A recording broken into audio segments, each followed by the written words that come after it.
An incredible night in South Bend, Indiana, as the Ohio State Buckeyes survive, and I do mean survive, the Notre Dame Fighting Irish. Final score 17-14. Joined now by Adam King. Let's talk about this game. I mean, for me, it's a coming-of-age game for Kyle McCord, who was okay for most of the night. Not spectacular, okay.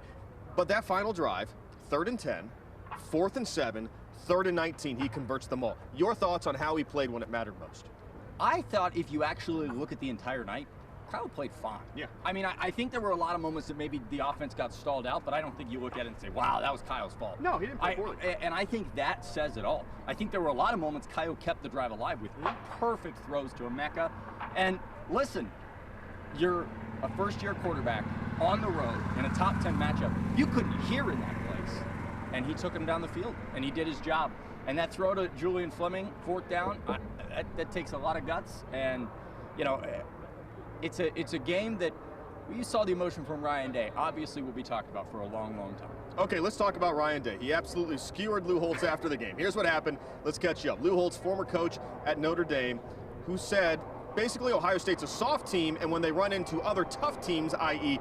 Michigan, Notre Dame, they lose those games. Afterwards, Ryan Day was as animated and emotional as I've ever seen him. He went in on Lou Holtz, then went in again, then said, Lou, I'm not done yet, and he went in a little bit more. What did you make of the emotion that Ryan Day had? Because here's the reaction on Twitter, okay? I thought this was hilarious. Buckeye Nation was like, we can't stand you and your play calls, Ryan Day. Then after the game, they're like, we would go to war for you, Ryan Day. Listen, 1 yard changed everything for Buckeye. I mean, two things. A field goal and 1 yard have defined Ryan Day over the last you know, five games here. And if he doesn't get that yard, I don't know. Yeah. But because, Lou Holtz is out here clicking his heels like a leprechaun. But because he got that yard, he gets to talk that talk. Now, Ryan, I would say maybe try that play 2 times earlier, you know, when you're on the 1 yard line. But, you know, I'm not the head coach at Ohio State, and there's a reason I'm not. I will say this, in the press conference, as Ryan Day was talking, you were right. It was like, okay, wow, what a great soundbite. He was like, somebody was asking questions. He's like, I am not done. No, he's not done. I will. And then at the end, he was ready to go. He had gotten the Lou Holtz off his chest, and somebody said, you want to talk about the defense? And he was like, oh yeah, I should probably actually address. Yeah, someone probably woke Lou up and said, hey, he's talking about you again. So that was interesting. I mean, okay, so I will say this. I didn't love the jet sweep on 4th and 1. I will say this. I did not love not calling timeout on Notre Dame's last drive and letting it tick, tick, tick all the way down. So I didn't love everything Ryan Day did, but I will say this. His team won, and his team proved they are tough. Now, is it physically tough? Is it mentally tough? Is it resilient? I don't know exactly how to put my finger on it, but they were tough enough to hang with a very physical team. The timeout thing was odd. Yeah. Until they needed it. Until they needed it. Yes. Now, you could say, well, then the 10-second run-up, you'd have more time. Yes. You would have had 30 more seconds, so you wouldn't have needed it. It would have mattered. 10 seconds would have mattered. It wouldn't have mattered. And you wonder how different that game is if the Buckeyes do have that timeout, or maybe have an extra 30 seconds. You're not relying on one play. We'll never know. But I think that's what makes it so amazing. That's what makes this game already, like we talked about for forever to come, is the idea that it was one play. It was the thing that has plagued Ohio State. Can you line up and get 1 yard? We haven't seen him get that 1 yard since J.T. Barrett in 2016. Yeah. They got it today, and they will get to walk away with South Bend in a win. It would be terrible for us not to talk about the Ohio State defense. They held Sam Hartman to 175 yards, his lowest output of the season.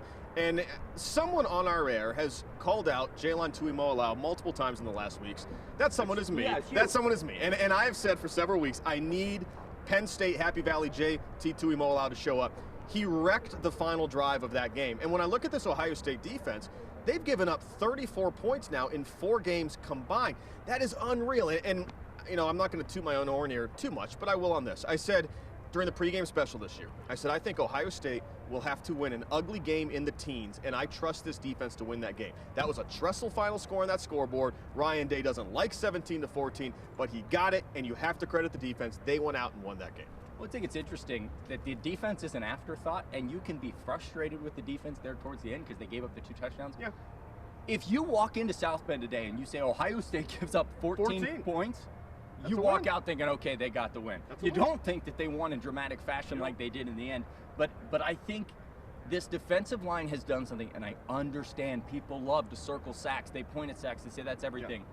pressures matter. Yeah. And getting in the face of Sam Hartman matters. And if you don't, I mean, there were so many times that Notre Dame was moving the ball down the field and just got stalled because of 2 plays by the defensive end getting in the, just one where Jack got his hand on a ball to start the game. It's not pretty, but it doesn't have to be when you're playing a top 10 team on the road. We want to address Marvin Harrison Jr. Left the game with what looked like a very nasty ankle injury. I had a flashback to last year when the Buckeyes lost Jackson Smith and Jigba to the same Notre Dame team. Then they lose Marvin Harrison Jr. I don't know what happened on the sideline. I picture the conversation going like this. Marvin, how you feeling? He says, who do we play next week? They said, we're on a bye. He says, take me up, I'm going back in. We don't know the extent of this injury. We are hopeful it is not bad, but I just wonder if they said, you know what? Okay, so go ahead. You were in the news game, our news conference. I was live up on the roof and wall-to-wall when this was going on. Ryan did say it's an ankle sprain. Okay. So that's a good sign for Buckeye fans. Good. I mean, he gets back in the game. That tells you all. That tells you nothing's torn. I think your story's right there. I mean, it did look like, and they were holding his helmet, and he was pretty much like, you took it against Georgia. You're not doing it again this time. He did walk out with a big wrap on his ankle, but so did Kyle. Kyle walked out with a giant arm wound and a wrap on his ankle. Looked like he had gone to war in South Bend. Yeah, but no one walked out with a bigger bruise than Lou Holtz after Ryan Day went in and pummeled him time after time. Well, hey, we had a great time. This was my first trip to a game here at Notre Dame Stadium. Couldn't get any better than this. The Buckeyes, a winner, 17-14. They are 4-0 now as they head to the bye this week.